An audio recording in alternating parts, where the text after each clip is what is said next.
A lot of people will want to use the tools we've been discussing to increase their confidence and self esteem.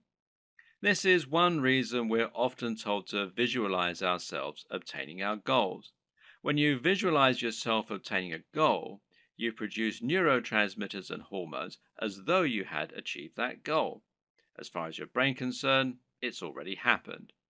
This makes you much more likely to perform well when you actually attempt that thing.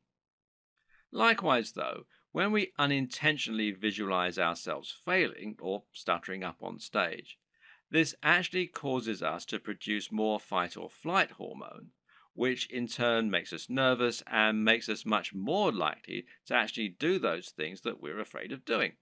So don't just restructure your thoughts. Try to picture things going well, and with the backing of your cognitive restructuring, you should know that this is actually what's more likely to happen. In general, removing anxiety and increasing our confidence is a very important tool, and the more you can recognize the power of simply believing in your own ability, the more things will start to go your way.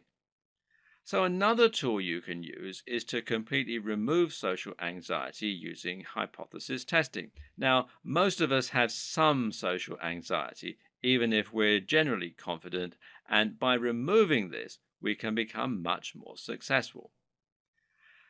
Let's start by asking why confidence matters in the first place. And the simple answer is that when you're confident, others think they should also be confident in you. This sends the evolutionary signal that you must be higher in the pecking order than them. It makes the opposite sex think that you must be a good catch, and it makes the same sex think that you must be an important and influential figure. But when we stutter and stammer, it suggests that we aren't confident in either the content of what we're saying or our own importance. Either way, this makes people less likely to believe us, and it makes them think that if we're shy of them, they must be superior to us. The hierarchy has now established us in a much weaker position. It doesn't mean they'll be cruel, it simply means that we're not in a position of power and influence. Using hypothesis testing, though, it's possible to go one step further and to completely transform the way that people think of you and the way that you interact with others. To do this, you're simply going to remove the anxiety you previously had when speaking to people by testing the outcome of it going wrong. So, find a shop that you don't often shop in and then go up to a salesperson and ask for something.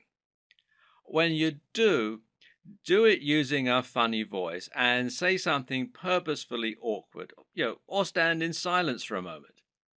It'll be awkward and painful and it will trigger your fight or flight response. But breathe and try not to get too anxious.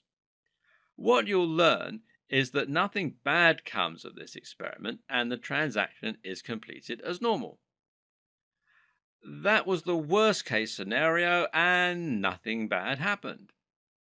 Do this a bit more, and over time, the reassociation will also kick in, and you'll learn that there's really nothing to be afraid of.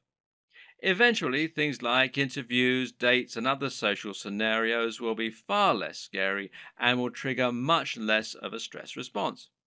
The result? You'll seem so confident and at ease that your charisma and influence will increase drastically. But even without this step, simply practicing mindfulness and learning to distance yourself from thoughts will help you to become calmer and more confident. And it will also help you to detach from negative emotions and thereby to increase your self value. There are even types of meditation that involve meditating on the things that you love about yourself. However, you achieve it, increasing your self worth and confidence can eventually start to make all kinds of things happen in your life. This is called the law of attraction, and it simply means that when you believe yourself to be one way, you become that way. So, when you think of yourself as a highly successful high flyer who will no doubt be rich one day, that's how others will perceive you, and that's how you act. You'll present yourself as someone more confident, you'll take on jobs with more responsibility, and you'll even dress the part. And when others think of you that way, you'll start taking more opportunities for promotions, etc. And then you'll start to actually climb the ladder.